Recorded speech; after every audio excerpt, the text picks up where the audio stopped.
What is the pleasure of the Honorable Leviste? Mr. Speaker, I rise on a point of personal and collective privilege in response to a comment by Executive Secretary Ralph Recto. Please proceed. Thank you, Mr. Speaker. I rise on a point of personal and collective privilege matapos ako tawagin ni Executive Ralph Recto na baliw. Kung baliw man ako, at least hindi ako magnanakaw. Tila affected si Recto sa mga post ko tungkol sa kanya at si Congressman Edwin Garjola. At mabuti kung magpaliwanag na lang siya tungkol dito. May kinakalat din siya sa social media na ako daw ay may utang sa DOE na 24 billion pesos. Ito po ay walang basihan at inimbento lamang upang tangkang pahinain ang mga binabunyag ko tungkol sa korupsyon sa ating gobyerno. At mas marami pa ang aking sasabihin sa ibang pagkakataon. Nagsimula lang itong mga atake sa akin nang sinimulan kong imbestigahan ang DPWH sa Batangas at ang mga kumpanyang konektado kay Congressman Edwin Garjola at naging Executive Secretary si Ralph Recto. Marami rin ang nagsabi na ang pagbunyag ko nito ay hindi aking kapaki-pakinabang. Ngunit hindi ito para sa sarili ko, ito ay bahagi ng aking tungkulin bilang mangbabatas at kinatawan ng unang distrito ng Batangas. At hindi ako matitinag, kaya po ako ay nananawagan na imbestigahan ang koneksyon ni Garjola kay Recto, lalo na ngayong Executive Secretary na siya, at suriin ni Pangulong Marcos kung natutulungan ni Recto si Garjola mula sa loob ng Malacanang. Dahil limitado ang oras ngayon, ilahad ko ang iba ko pang nalalaman tungkol sa mga koneksyon ni Garjola at Recto sa iba pang mga araw. Sisimulan ko lang ngayon sa isang punto.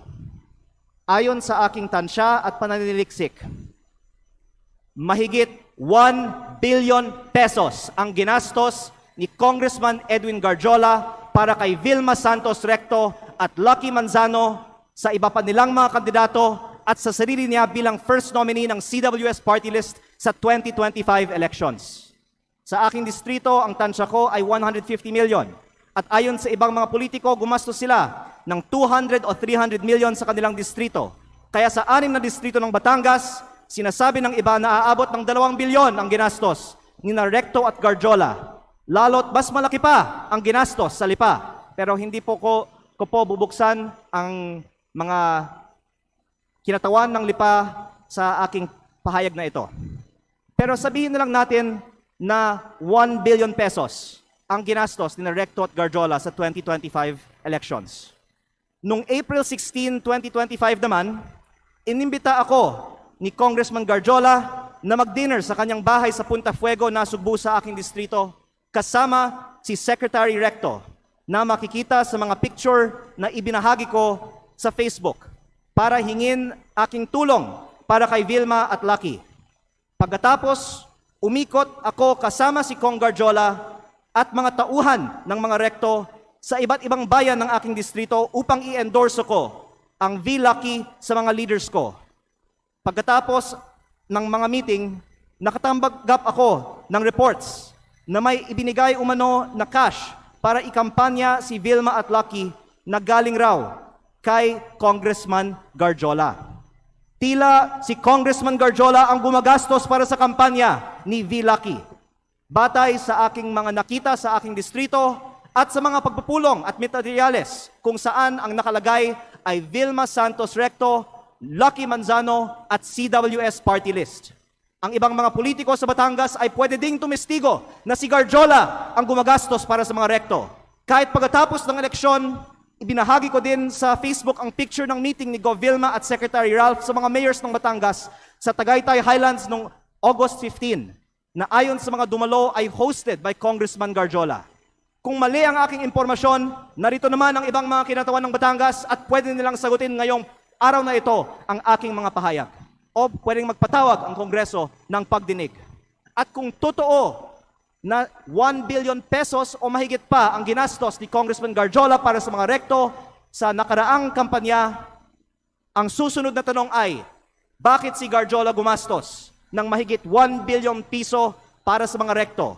Ito ba ay pagkakaibigan lang o may ginagawa ba si Ralph Recto as Cabinet Secretary of the Republic of the Philippines para makapaggastos ng ganito si Garjola?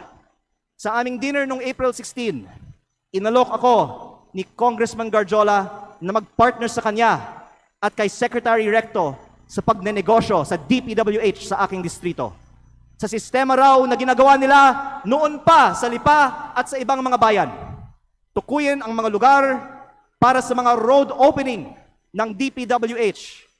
Sabihan ko daw sila pag meron akong mga nakita para makasama sila sa bilihan ng lupa. Kayang tumulong daw sa pagpondo ng mga proyekto ng DPWH si Secretary Recto dahil siya ay nasa kabinete at si Kong Garjola din ay malakas daw sa DPWH at maaaring siya na ang bahala sa kontraktor. Sa ibang pagkakataon, ipinagmamalaki din sa akin mismo ni Secretary Recto na bago niya pinopondohan sa DPWH ang mga bypass roads sa Lipa, kinokondisyon pa niya sa mga may-ari ng lupang dadaanan na magbigay sa kanya ng parte ng lupa sa mababang presyo. At iba't ibang mga tao ay nagkwento din sa akin na gawain ni Recto ito. Kung lehitimo man ito, mabuti at maging transparent si Secretary Recto sa kanyang yaman. At kung ang ginagastos ni Kong Garjola para sa kampanya nila ay may kaugnayan sa pagiging kontraktor ni Garjola sa Batangas. At sa halip na tumigil ang mga ito matapos pumutok ang flood control investigations, mayroon bagong regional director, ang DPWH 4A na si Carolina Pastrana na dating Batangas 3rd District Engineer, ang distrito ni Congressman Garjola sa Mataas na Kahoy, Batangas, na sinabi ay pinili ni Recto dahil siya ngayon ay Executive Secretary na may hawak ng appointments sa Malacanang. Siguro naman hindi ito alam ni Pangulong Marcos, kaya inilalahad ko din ito ngayon sa Kongreso para makita ng lahat ang koneksyon ni Recto at ni Garjola at ang epekto nito para sa buong bansa. Tatalakayin ko pa sa ibang pagkakataon ang mga anomalya sa DPWH sa Batangas. Nalulungkot ako para kay Secretary Recto at Governor Vilma Santos dahil matagal na silang nasa politika na may mga pangalang inaalagaan. At ngayon pa lalabas ang mga isyong ito. Pero mas nalulungkot ako para sa Batangas at sa ating bayan dahil sa mga ginagawa ng mga pinakamataas na opisyal gamit ang pera ng bayan. Lalo kung hindi man lang tutugunan ang mga aligasyong ito at kung hindi inaaprubahan ang pagbaba ng VAT at mga buwis sa langis o ibinibigay ang ayuda para sa lahat na nabanggit ko na sa mga nakaraang pagkakataon. Kung hindi totoo ang mga sinasabi ko ngayon, hindi dapat tahimik si Secretary Recto at Governor Vilma tungkol sa umano'y korupsyon sa DPWH sa Batangas at ang mga aligasyon kay Kong Garjola na tinawagan ng ICI na binuo ng gobyernong ito bilang isa sa mga pinakamalaking kontraktor ng DPWH sa Kongreso. Mabuti kung ipaliwanag nila kung totoo bang malaki ang ginastos ni Garjola para sa kanilang kampanya at ano ang kapalit at kung si Garjola ay kaibigan lang ba o funder din.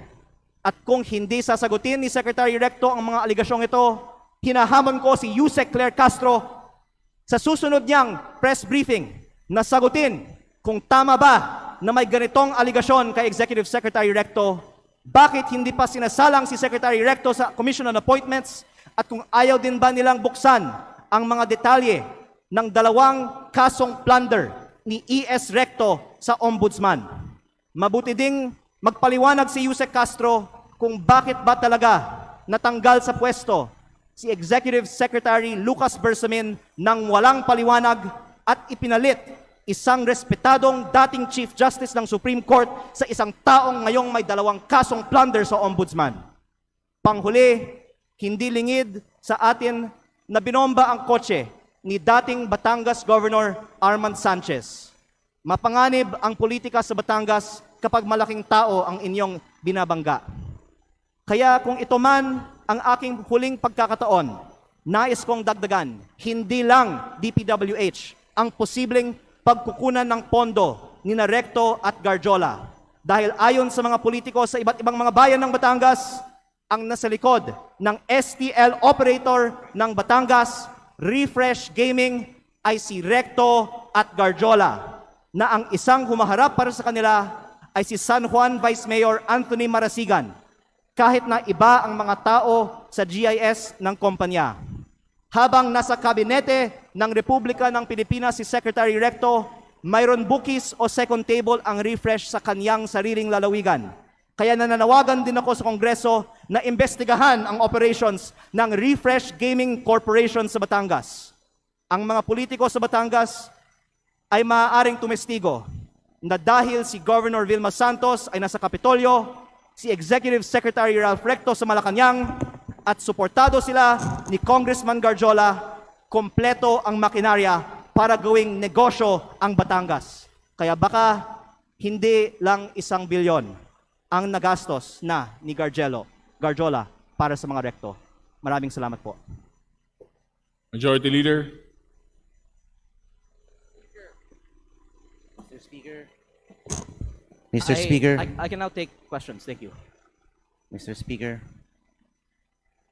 Majority Leader. Mr. Speaker, we'd like to recognize Naun. the representative of Lipa, Congressman Ryan Recto. The Honorable Ryan Recto is now recognized. Please proceed. Good afternoon, everyone. No questions to be asked on my end. Mr. Speaker, I would just like to make a manifestation to set the record straight regarding the issues raised by my fellow representative from Batangas on the alleged issues that were narrated. First, while this representation recognizes the importance of legislative oversight, I believe that it is equally important that information shared in this plenary is accurately based on facts, not assumptions, not insinuations, and certainly not on incomplete information. Hindi po dapat ginagamit ang plenaryong ito upang lahat na mga haka-haka o paratang na walang sapat na basehan. On the alleged ties between Congressman Edwin Gadiola and Executive Secretary Ralph Recto, their association is purely professional, as Congressman Gadiola is also a member of the House of Representatives and a fellow Batangueño. There are no personal interests involved, but only a shared commitment to fulfill their duties to their constituents. Walang katotohanan ang mga alegasyon ni Congressman Leviste na mayroon silang may mga maanumalyang transaksyon. Fake news po yan, Mr. Speaker. This representation is not privy to the motives of my colleague from the 1st District of Batangas, but let it be known, hindi po tayo basta-basta nagpapadala sa mga inimbentong issue dahil alam po natin kung ano ang katotohanan dito. In fact, I will not stand idly by and let these so-called facts be presented as truth. Let it be a reminder that Executive Secretary Ralph Recto has served as congressman and senator for decades, representing not only Batangas, but also the broader interests of the Filipino. And same goes for Governor Vilma Santos Recto. Mr. Speaker, and to all my colleagues here and to the general public, let us just focus on the facts and let us uphold the process. And most of all, let us keep our focus on our constituents and serve them with integrity. And on the subject of VAT, pagdebatehan po natin yan dito sa Kongreso. It is not the job of the executive, but our job as legislators, and we're always open for that. Thank you, Mr. Speaker. Mr. Speaker, may I respond? Majority Leader. Mr. Speaker, may I respond? Mr. Speaker, I'd like to recognize the Congressman for the 1st District of Batangas, Thank you. Congressman Leandro Please Leviste. respond. Unang-una po, ako po ay nagpapasalamat kay Congressman Recto na gusto niyang talakayin ito ng mas mahaba siguro sa Kongreso. Kaya sana magkasundo-sundo na lang tayo na magkaroon ng pagdinig sa Kongreso. Ipatawag natin ang iba nating mga kapwa Batanggenyo at sila ang pwedeng tumestigo tungkol sa mga kaugnayan ni na Secretary Recto at Congressman Garjola para hindi he said, she said at maglabas na ng mga resibo.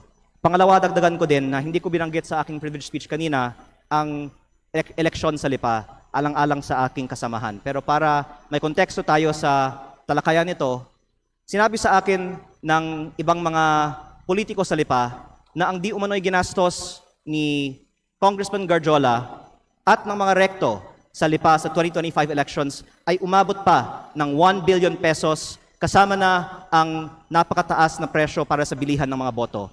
Hindi ko po alam ang totoong nangyari. Pinaparating ko lang ang sinabi sa akin at medyo mataas ang figure na natanggap ko. Baka naman 300, 400, 500 million pesos lang ang ginastos sa eleksyon ng Lipa. Pero gusto ko lang tanungin kung ano man ang ginastos ni Congressman Garjola para sa mga kandidato ng V-Lucky sa lungsod ng Lipa sa 2025 elections, kung 500 million man yan, o 200 million, o 100 million, ano ang kapalit ng ginastos ni Congressman Garjola para sa mga kandidato ng V-Lucky sa lungsod ng Lipa? Don't take it from me, magpatawag tayo ng pagdinig at lahat ng mga Batanggenyo ay pwedeng sumagot sa mga testigong ito. Majority Leader. Mr. Speaker,